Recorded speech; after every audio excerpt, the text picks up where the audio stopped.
Hey guys, welcome to another episode of the RoadMap podcast. I'm excited today for this podcast.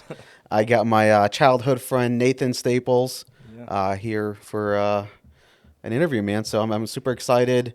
Nate, if you could kind of start off talking about like your journey kind of leading up to working with us in Family First Life. Okay. So I would say coming up on almost a year now when you reached out to me the first time. Yeah. Kind of sent me a text message. I was actually right in the middle of transitioning to a general management spot within the company I was working with. So at the time I was like, yeah, whatever. Yep. He's just trying to recruit me for his job or whatever, and I was chatted with you a little bit, found out a little bit just basic information about Family First Life, kind of what you were doing, aspects of it.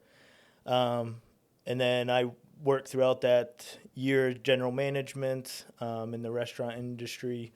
Got through to the end of the summer and was talking with my wife and realized the only movement up was taking more and more time away from my family and away from the things we were desiring to move forward with in our life. So all the goals that we had been discussing and talking about for the last year, the restaurant industry just couldn't provide that. So then I reached out again to you and we started up a conversation again, and you kind of said, hey, first thing first, you got to get licensed.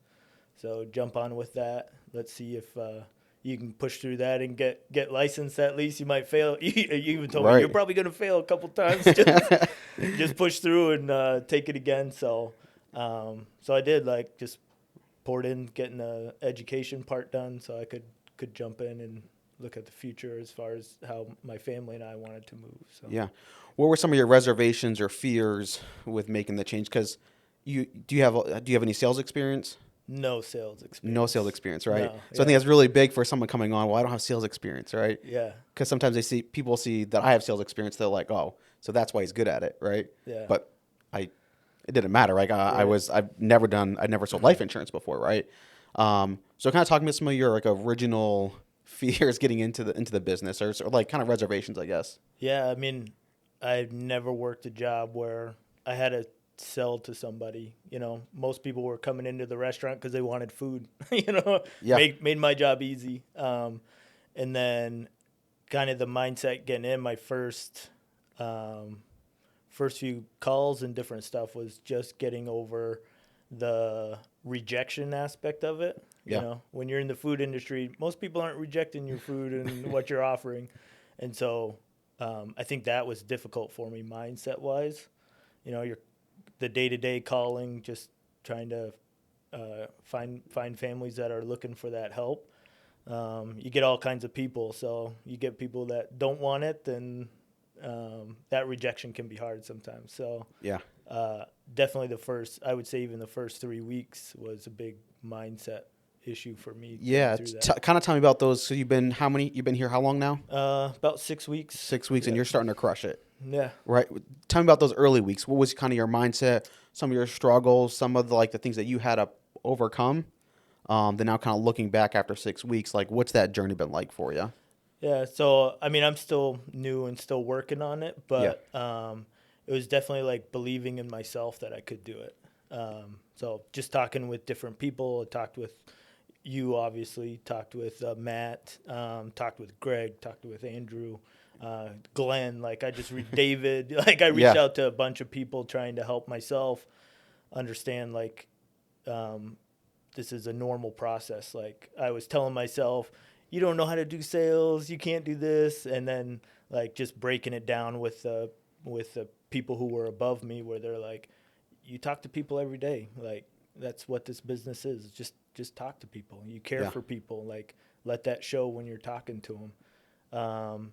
And so that has really helped curve the last few weeks for me. I feel like just getting in that right mindset of I'm not beating myself up anymore and being fearful of the rejections, like calling people is just it's an activity that you got to do. And then sitting with people is where it can become very interesting, where you start to care for the people and their families and what they're missing out on. Right. The biggest thing, right?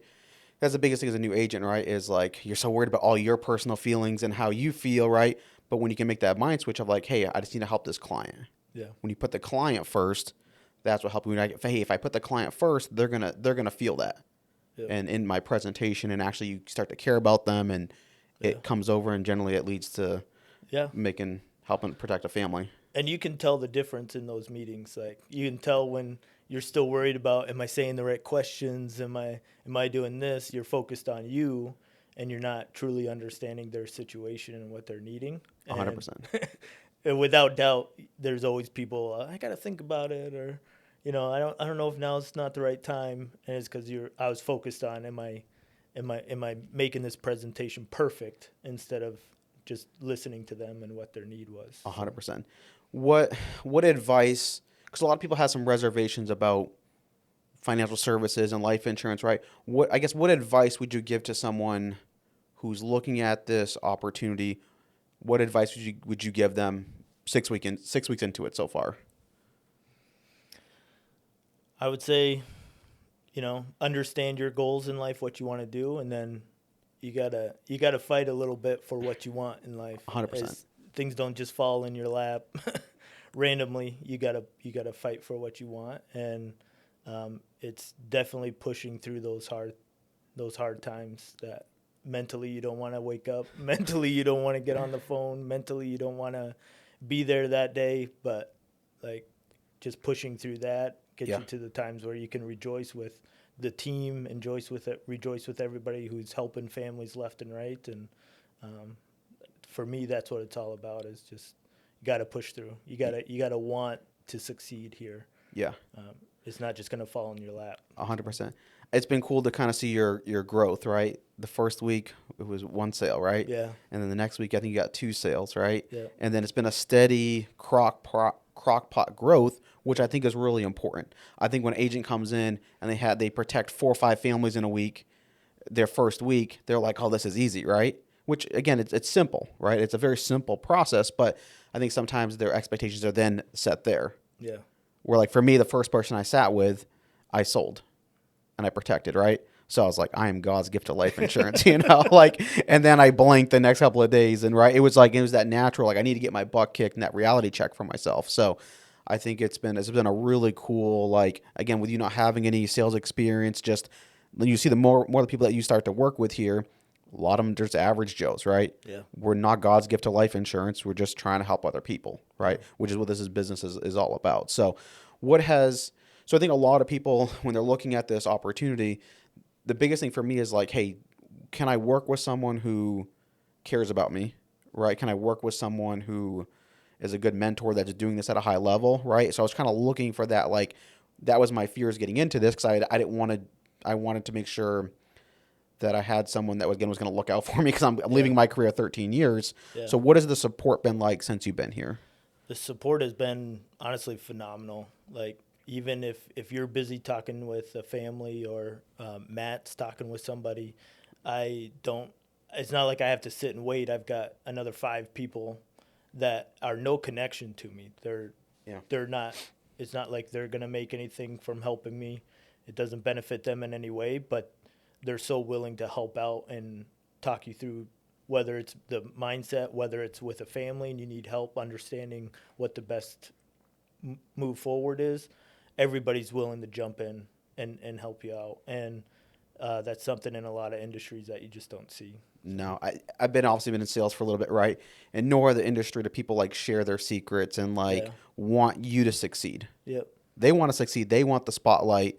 But here, that's what I love about this business, is everyone wants everyone to win. And everyone also realizes that they wouldn't be with where they're at without a helping hand. Right. No one did this all by themselves. Right. No one's script or anything is just everything that they thought of, right? It's a combination of a lot of help and a lot of support along the way. Yeah. So,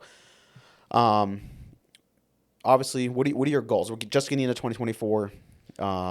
I know you have a lot of big goals. What are some of your goals that you want to accomplish this year? Yeah. So I'm trying to be a little bit more specific, but just generically for this, obviously, myself personally, I want to be able to help as close to 400 families this year as I can. Yeah.